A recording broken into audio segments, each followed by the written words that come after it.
Hi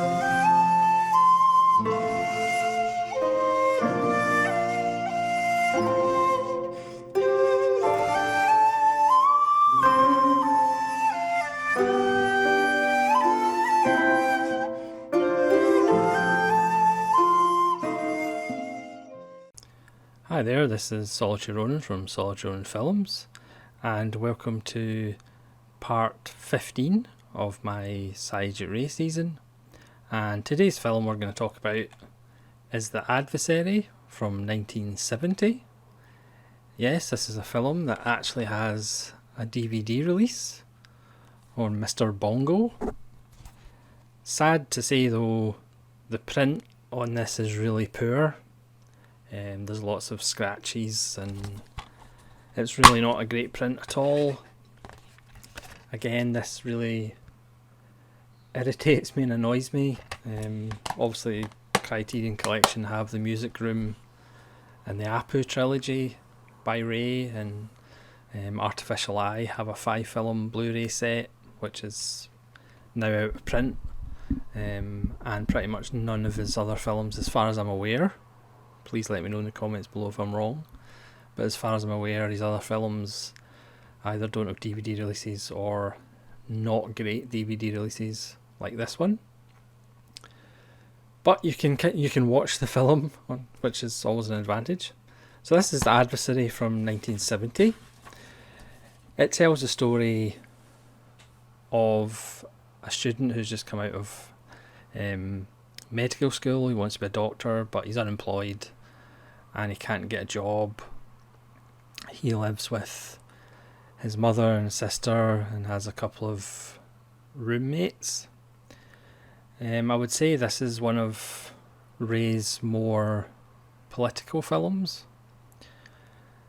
You know, he's at the cinema one night and a bomb goes off. There's kind of lots of protests going on and political unrest in Calcutta. People are dragged from their cars and beaten in the street. And this is a film that is quite an uncomfortable watch at times, which is kind of rare for Satyajit Ray films. But he kind of creates this atmosphere of unease. It features probably the least amount of music in Ray's films, which he always kind of composes himself. He uses tricks like negative processing, still photos, flashbacks, fantasy sequences where a character has some wishful thinking or there's some nightmare sequences, and it all kind of sets a tone of unease and kind of disquiet. So this character is struggling because he's unemployed. His sister has a job which he claims she just got because of her looks, and there's a rumour that she's seeing the boss outside of work. The boss's wife comes round and winds up their mother about it. But his sister isn't really that bothered. We find out later in the film whether this is true or not. I'm not going to go into spoilers because obviously you have to watch it yourself. One of his roommates, again, is in the kind of the disenchanted youth. He has kind of homemade bombs, which at some point in the film he asks for one. He goes to interviews to try and get jobs, and they're essentially just like cattle calls. There's like 75 people going for like 2 or 3 jobs. He's really disenfranchised. At one point he visits his sister's boss, and of course the house is really spacious and opulent. You know, Ray shoots close-ups of the guy's jewellery and his clothes, and throws in a wee fantasy sequence in there. As you can kind of tell, the lead character's kind of unease and jealousy of this guy who's got everything, and the main character has nothing. Again, with Ray, it's all about character. It's not particularly plot driven. He does meet a girl through kind of just by accident, and they kind of form a friendship, and then everything's leading up to this big interview. And again, I won't tell you what happens in it, but then circumstances change and it leads to what I find is a quite moving ending to the film. So it's a film that requires a little bit of patience. It's a little bit of a slow burner, which quite a lot of Satyajit Ray films are. But it does kind of sneak up on you. And like I said, for me the ending is really quite moving.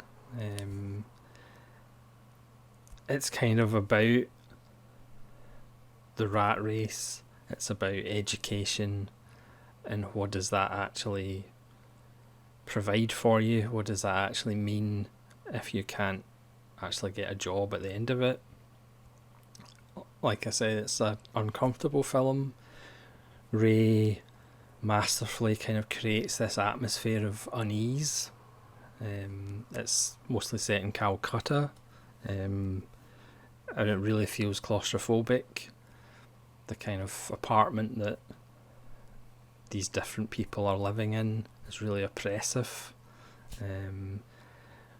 Even when they're in restaurants, they go to restaurants and there's no room, so they have to go elsewhere. When there's shots of them on buses, it's really packed and claustrophobic and oppressive.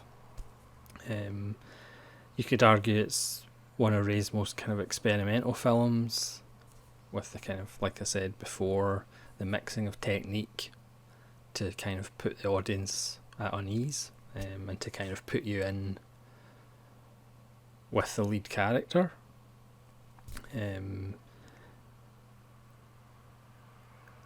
It's a really wonderful film, but again, it's a slow burn.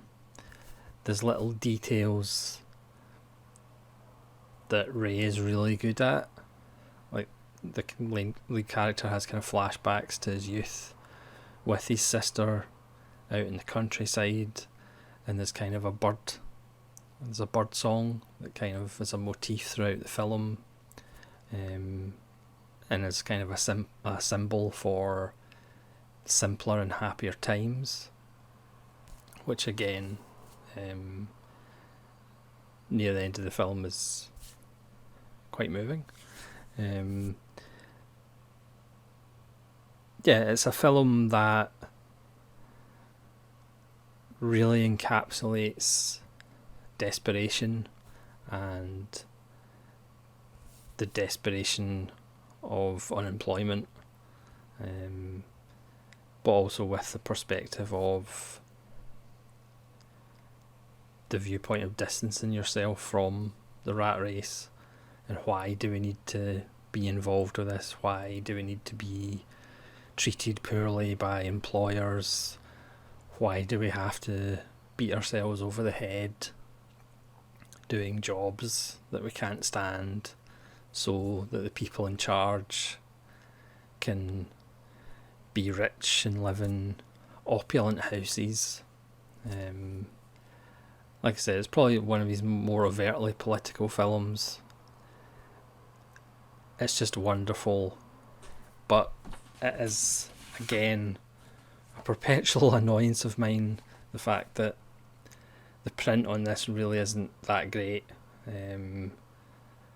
It's got a lot of scratch damage, but if you can track it down on secondary markets, it's a film that's well worth watching. Again, at the start, the lead character is perhaps not that engaging, and it's perhaps a little bit difficult to get to his character and follow his character, but as the film kind of proceeds, you do kind of engage with him a lot more. And like I said, it's got a powerful and, well, for me, a rather moving ending. So thanks very much for watching. I know these Satyajit Ray films don't get a lot of views, but hopefully one day they will, and one day Satyajit Ray will get a bit more respect and a bit more exposure.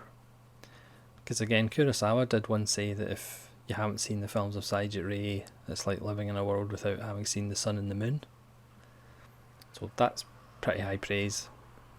And I just wish we could have better releases of his films, so we could you could get a bit more appreciation for being a master, which is exactly what he is. When you consider he was never professionally trained, his background was more in music. He pretty much just did Pather Panchali off the cuff in 1955.